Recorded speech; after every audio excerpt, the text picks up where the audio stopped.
जय श्री राम, हर हर महादेव। मित्रों, आज श्री राम भक्त हनुमान जी के बारे में क्यों की जाती है मंगलवार के ही दिन हनुमान जी की पूजा। कलयुग के देवता माने जाने वाले हनुमान जी की पूजा मंगलवार के दिन ही क्यों की जाती है। ऐसी मान्यता है कि इस दिन की गई पूजा या व्रत हनुमान जी प्रसन्न होते हैं और भक्तों की मनोकामना पूरी करते हैं। लेकिन सवाल ये उठता है कि मंगलवार के ही दिन क्यों पूजा और अर्चना की जाती है। मान्यताओं के अनुसार मंगलवार के दिन ही हनुमान जी का जन्म हुआ था और हनुमान जी को मंगल ग्रह का नियंत्रक भी माना जाता है। इस दिन हनुमान जी की उपासना करने से साहस, आत्मविश्वास और शक्ति की प्राप्ति होती है। मंगलवार की रात्रि में 100 बार हनुमान चालीसा का पाठ करने से सभी मनोकामनाएं पूरी होती हैं। तुलसीदास भगवान विष्णु को अनंत प्रिय मानी जाती है। उनके अवतारों को भी कई बार तुलसी चढ़ाने से श्री राम अत्यंत प्रसन्न होते हैं। इसलिए हनुमान जी प्रसन्न होंगे ही अगर नित्य प्रातः हनुमान जी को तुलसी जल अर्पित किया जाए तो जीवन भर अन्न का अभाव नहीं रहेगा।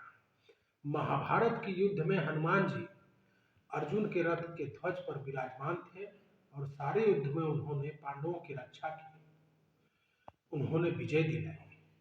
आयु रक्षा, मुकदमों तथा परीक्षा में विजय और संपत्ति की प्राप्ति के लिए हनुमान जी को मंगलवार को तिकोना ध्वज चढ़ाया जाता है। अगर बार बार प्रयास करने पर भी मकान न बन पा रहा हो तो मंगलवार को हनुमान जी को एक तिकोना लाल ध्वज चढ़ाएं जिस पर राम लिखा।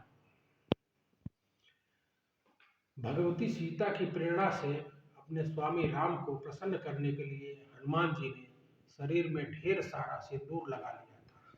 तभी से हनुमान जी को सिंदूर चढ़ाने की परंपरा शुरू हुई थी। हनुमान जी को सिंदूर और चमेली का तेल चढ़ाने से रोग और शारीरिक व्याधियों से मुक्ति मिलती है, ग्रहों की पीड़ा समाप्त होती है। महिलाओं को हनुमान जी को सिंदूर नहीं चढ़ाना चाहिए, इसकी जगह पर लाल फूल चढ़ाना उत्तम होगा। मंगलवार को हनुमान जी के चरणों का सिंदूर का तिलक कार्य के लिए निकलते समय इसने अपना हर कार्य सिद्ध होगा और साथ ही दुर्घटनाओं से बचे रहेंगे। पूजा के समय बरते सावधानी। अगर मंगलवार को उपासना रखते हैं तो इस दिन नमक न खाएं। अगर इस दिन मीठी वस्तु का दान करते हैं तो मीठी चीज खाने से परहेज करें। प्रयास करें कि इस दिन घर में मांस मदिरा का सेवन बिल्कुल ना हो। मंगलवार के दिन हवन करना अनुकूल नहीं माना जाता, इसलिए इस दिन हवन ना करें।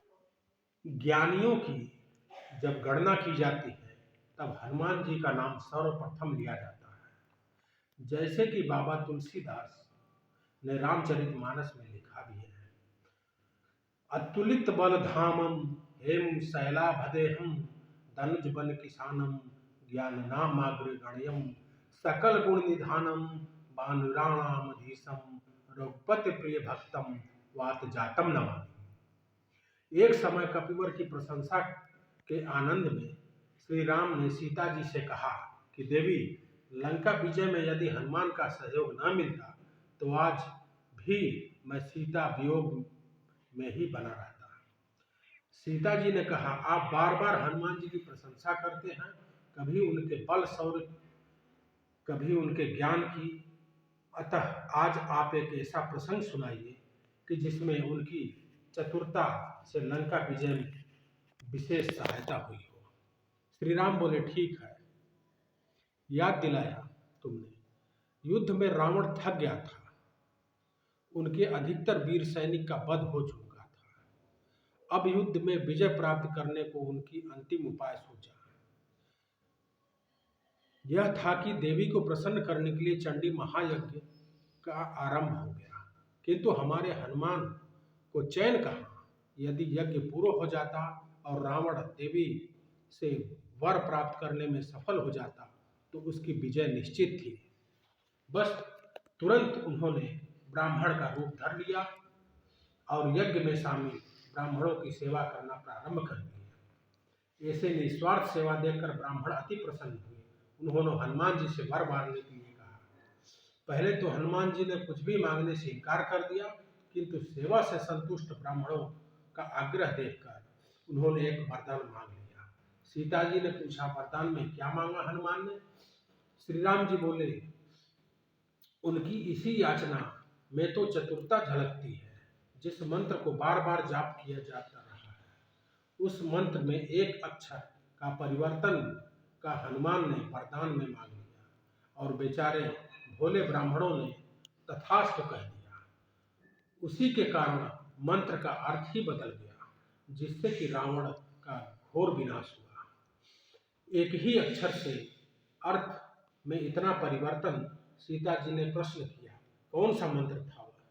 श्री राम ने मंत्र बताया, जय तत्व देवी चामुंडे जय भूताहृदि, जय स्वार्गति देवी कालरात्रि नमस्तुते। इस श्लोक में भूताहृदि में ह के स्थान पर क का उच्चारण करने का हनुमान ने वर मांगा था। भूताहृदि का अर्थ है संपूर्ण प्राणियों की पीड़ा हरने वाली और भूताहृदि का अर्थ है प्राणियों को पीड़ित करने वाली। इस प्रकार एक अक्षर बदलने से रावण का विनाश हो गया। जैसे चतुर शिरोमणि हैं हमारे हनुमान जी। श्री राम ने प्रसंग को पूर्ण किया। सीता जी इस प्रसंग को सुनकर अत्यंत प्रसन्न हुई। आज के युग में हमें हनुमान की आवश्यकता है। ऐसे हनुमान की जो देशभक्त हो, ज्ञानी हो, त्यागी हो, चरित्रवान हो और चतुर्थशील हो। सकल सुमंगल दायक रघुनायक गुणगान, सादर सुनहिते भव सिंधु बिना जल जान। जय श्री राम, हर हर महादेव।